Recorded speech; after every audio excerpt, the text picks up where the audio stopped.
ભારત જ્યારે એમ કહેવાય કે વિકસિત ભારતના રોડ મેપ પર એમ આગળ આમ જતું હોય અને ત્યારે આપણું ગુજરાત એ કંઈ પાછું નથી. અને આપણા માનનીય મુખ્યમંત્રી પણ એમ કહેવાય કે દિવસ રાત આની પાછળ દોડધામ કરી રહ્યા છે અને અમારા માટે ગર્વની વાત છે.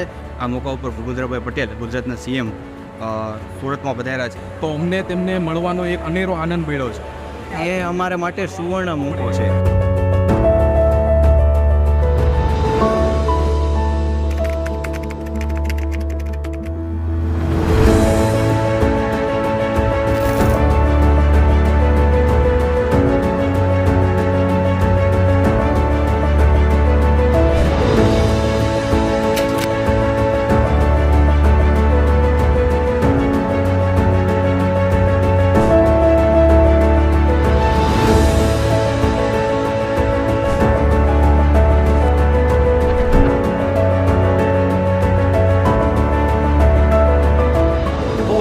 અમારી સાથે Surat related, Gujarat related, education, food જેવી ઘણી બધી વાતો પર એમણે વાત કરી અને સુરતીઓ પણ આઈ હોપ કે બહુ ખુશ થશે આ વાત જાણીને.